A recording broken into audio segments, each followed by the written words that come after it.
Everyone, my name is लालिमा जेठानी and आज हम लोग ग्रामर का एक बहुत अच्छा और बहुत ही नया टॉपिक स्टार्ट करने वाले हैं जो कि है वॉइसेस।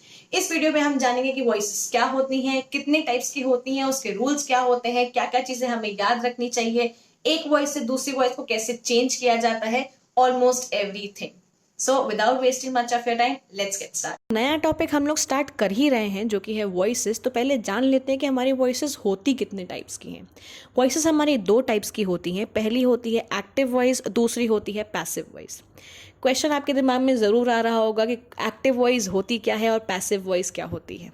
तो हम लोग कोई भी सेंटेंस बोले या कोई भी जनरल बात की जाए तो उसको करने के दो तरीके होते हैं। एक तरीका होता है कि सीधी सीधी तरह बोल दिया जाए और दूसरा तरीका होता है किसी बात को घुमा फिरा के बोला जाए। सरल शब्दों में एक्टिव और पैसिव वॉइस को जानने का यही तरीका है कि अगर कोई बात बहुत इजीली बोली जाए, सरल शब्दों में बोला जाए बिना घुमाए फिराए, उसको हम लोग कहते हैं एक्टिव वॉइस। और किसी भी चीज़ को बहुत घुमा फिरा के बोला जाए वो होती है हमारी पैसिव वॉइस। ओके, अब होता क्या है, जैसे कि हमारे स्कूल में रूल्स होते हैं। हम लोग जब गाड़ी चलाते हैं तब बहुत ट्रैफिक रूल्स को फॉलो करना पड़ता है, स्कूल में रूल्स को फॉलो करना पड़ता है। वैसे ही एक एक्टिव वॉइस के सेंटेंस को पैसिव वॉइस के सेंटेंस में चेंज करने के लिए भी हम लोग को रूल्स का फॉलो करना पड़ता है। अब वो रूल्स क्या होते हैं, आइए देखते हैं। पहला रूल है कि जो एक्टिव का सब्जेक्ट होता है वो डूअर ऑफ द एक्शन होता है। ये एक टाइप की इंफॉर्मेशन हो गई कि एक्टिव का जो सब्जेक्ट है वो डूअर ऑफ द एक्शन है, मतलब वो कोई काम कर रहा है, उसके द्वारा कोई काम किया जा रहा है। अब जो पैसिव का सब्जेक्ट होता है वो रिसीवर ऑफ द एक्शन होता है, मतलब उसके ऊपर कोई काम किया जा रहा है, वो एक्शन को रिसीव कर रहा है, वो अपने पास वो एक्शन ले रहा है जो कि एक सब्जेक्ट कर रहा है। नेक्स्ट रूल ये कहता है कि जब भी हमें एक एक्टिव सेंटेंस को पैसिव सेंटेंस में चेंज करना है तो हमको दो बातों का खास ध्यान देना होगा। पहली बात ये है कि जो एक्टिव का ऑब्जेक्ट होता है वो पैसिव का सब्जेक्ट बन जाता है, और जो एक्टिव का सब्जेक्ट होता है वो पैसिव का ऑब्जेक्ट बन जाता है। ये दो बातें हमें हमेशा ध्यान रखनी है। हमारा तीसरा और चौथा रूल एक्टिव और पैसिव वॉइस का फॉर्मेशन, मतलब उनका सीक्वेंस बताता है। एक्टिव वॉइस का फॉर्मेशन होता है, पहले सब्जेक्ट आता है, फिर वर्ब आता है और फिर ऑब्जेक्ट आता है। पैसिव वॉइस का फॉर्मेशन क्या होता है, पहले न्यू सब्जेक्ट आता है, फिर ऑक्सिलरी वर्ब आता है जिसको हम लोग हेल्पिंग वर्ब भी कहते हैं, उसके बाद आता है हमारा मेन वर्ब, उसके बाद आता है बाय।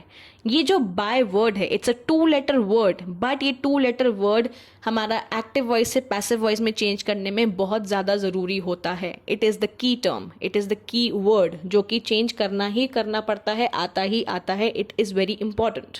नेक्स्ट आता है हमारा न्यू ऑब्जेक्ट।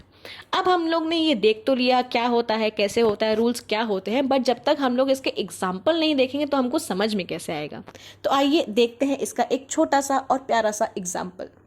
इनवाइट्स सीता। इस सेंटेंस में क्या कहा जा रहा है कि मीरा ने सीता को इनवाइट किया, मतलब उसको किसी चीज़ का इनविटेशन दिया, न्योता दिया, उसको बुलाया कहीं पे। तो इसमें सबसे पहले चेंज करने के लिए एक्टिव से पैसिव में हम लोग को ये जानना ज़रूरी है कि सब्जेक्ट क्या है, वर्ब क्या है और ऑब्जेक्ट क्या है। सब्जेक्ट है हमारी मीरा, क्योंकि वो कोई काम कर रही है। क्या काम कर रही है, सीता को इनवाइट करने का काम कर रही है। इनवाइट्स हुआ हमारा वर्ब, क्योंकि वो कोई काम हो रहा है, इनविटेशन दिया जा रहा है, इनवाइट किया जा रहा है, तो ये वर्ब हुआ। लास्ट में बचती है सीता।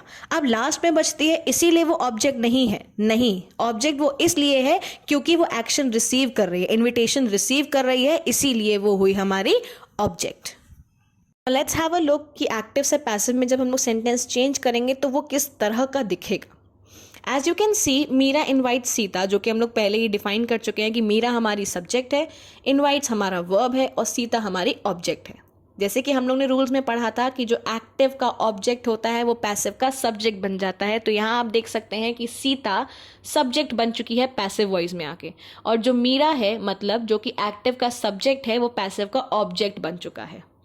यहाँ पे क्वेश्चन आपके दिमाग में ये आ रहा होगा कि इनवाइट्स इनवाइटेड में क्यों चेंज हो गया है। इसका भी आंसर मैं अभी आपको थोड़ी देर में दूंगी।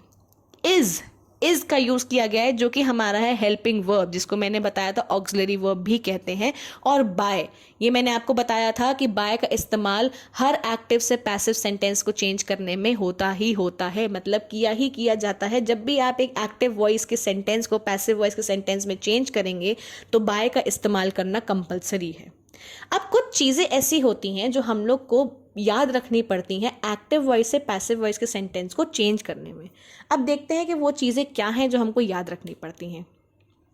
ये चीज़ जो हमें याद रखनी होती है वो ये होती है कि हमारा जो वर्ब होता है वो पास्ट पार्टिसिपल फॉर्म में चेंज हो जाता है, मतलब वर्ब की थर्ड फॉर्म में चेंज हो जाता है, जो कि कह सकते हैं कि वर्ब की थर्ड फॉर्म में चेंज होने का मतलब है कि वर्ब के एंड में ईडी लग जाता है, जो कि इनवाइट्स, हमारा इनवाइटेड में इसलिए चेंज हो गया था क्योंकि वर्ब की थर्ड फॉर्म इनवाइट्स की इनवाइटेड होती है।